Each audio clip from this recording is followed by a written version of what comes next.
হচ্ছে আর ফিউচারে যদি ভালো কোনো কাজ পেয়ে যাই তখন হচ্ছে ভালোভাবে প্রিপারেশন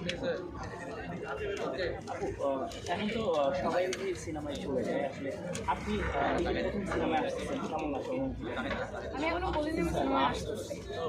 আমি হচ্ছে অ্যাক্টিং আমার খুব একটা ভালো লাগে না, আমার ফটোশ্যুট করতে বেশি ভালো লাগে। তো যেহেতু ফটোশ্যুট করলে মানুষ খুব একটা চেনে না, এর জন্য অ্যাক্টিং করা হয় আর কি। আর দেখি যদি ভালো স্ক্রিপ্ট পাই তাহলে ইনশাল্লাহ কিন্তু আপনি বাইরে যে ফটোশ্যুটটা করছেন সবাই চান সব কিছু জানা যায় না। না, দেশে বাইরে যেগুলো ফটোশ্যুট করি সেগুলো তো আমার নিজের পার্সোনাল ছবি, এটা তো কোনো ব্র্যান্ডের সাথে চুক্তিবদ্ধ না। কিন্তু সেই সিনেমা মানে ফটোশ্যুটের চেয়ে সেই ছবিগুলো বেশি ভাইরাল হয় কেন? আমি জানি না কেন viral হয়। এখন কি আসলে আপনি একটা কথা জানতে চাচ্ছেন উত্তর দেন আসলে এখন ভাইরাল হওয়ার জন্য অনেক ছবি তুলে আসলে এইটা কেন হচ্ছে যে আপনারা মেইন ফটোশ্যুট না করে অন্যান্য সিনেমা মানে ছবিগুলো বেশি তুলছে? আচ্ছা, সব মানুষের একটা পার্সোনাল লাইফ আছে, তো তারা পার্সোনাল ছবি শেয়ার করতেই পারে, যে কোনো জায়গায় গেলে ছবি শেয়ার করতেই পারে।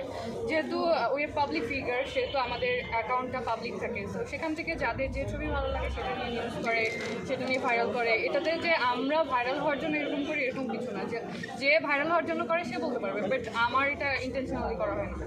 আপনি বলে কথা না, অনেকে বলছেন যে আসলে ট্রেন্ডিংয়ে থাকার জন্য অনেক ছবি প্রকাশ করে, এটা কখনো সেইটা আমি বলতে পারি না, বাট আমার কাছে আজকাল মনে হয় যে ক্যামেরা থেকে হাইড হলে নিজেকে আরো বেশি ভালো লাগে। আপনার ক্ষেত্রে ওই যে বললাম যে ভাইরাল হওয়ার জন্য এত কিছু করতে হয় না। ভাইরাল আমাকে দেখা যায় যে আমি বাসার মধ্যে শুয়ে বসে আছি, মানুষ আমাকে ভাইরাল করে দেয়। তো আমার ভাইরাল হওয়ার জন্য কিছু করতে হয় না, আপনি বাসায় আর থাকলে আমি ভাইরাল হতে চাইও না। কি মনে করে কিনা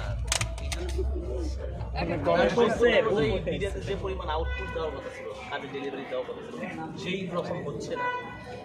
অ্যাকচুয়ালি আমার ওই যে বললাম মিডিয়াতে আসার প্ল্যানই ছিল না, তো একটা দুটো করে কাজ করতে করতে আসলে এতগুলো করা, তো অনেকে যদি বলে এটা যে আউটপুট কম হচ্ছে আমার মানে এক্সপেকটেশন অনুযায়ী, তাহলে আমি বলবো হ্যাঁ এটা ট্রু, বিকজ আমি তো আমার কাজ নিয়ে এত বেশি কনসার্ন না, তো হতে পারে। একটু সিরিয়াস হওয়া দরকার। একটু সিরিয়াস হওয়া দরকার। এখন পাবলিক যদি ভাবে যে আমার একটু সিরিয়াস হওয়া দরকার, তাহলে ফিউচারে হবো একটু। আচ্ছা, সম্প্রতি একটি কাজ সিয়াম মির্জার সাথে আমরা দেখলাম, অনেক ফুটেজ ভাইরাল হচ্ছে, অনেক আলোচনা সম্প্রতি যে গানটা রিলিজ হয়েছে সেটা হচ্ছে স্যাড রোমান্টিক ছিল। সো এখানে হচ্ছে আমার ক্যামেরা অ্যাঙ্গেলটা ছিল একটু ডিফারেন্ট, আর হচ্ছে আমার একটু ওয়েট গেইনের কারণে আমাকে দেখতে একটু অন্যরকম লেগেছে, যেটা আমারও এরকম আশা করিনি। সো তার জন্য আমার নিজের কাছে মনে হয় যে না, আর একটু বেটার করতে পারতাম ড্রেস সেন্স।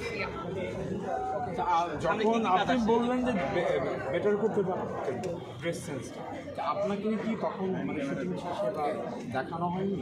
হ্যাঁ, শুটিং শেষে আমরা কাজ করে আসার পর এডিটিং করার পরে যখন রিলিজ দেওয়া হয় তখন আসলে কাজটা আমাদের দেখা হয়। আর হচ্ছে এখানে আমি বলবো যে ফ্যানরা কীভাবে নিয়েছে আমি জানি না, বাট আমার কাছে নিজে যখন দেখেছি তখন মনে হয়েছে যে না, আমার একটু চেঞ্জ করা দরকার ছিল ড্রেস। কাজ আসছে।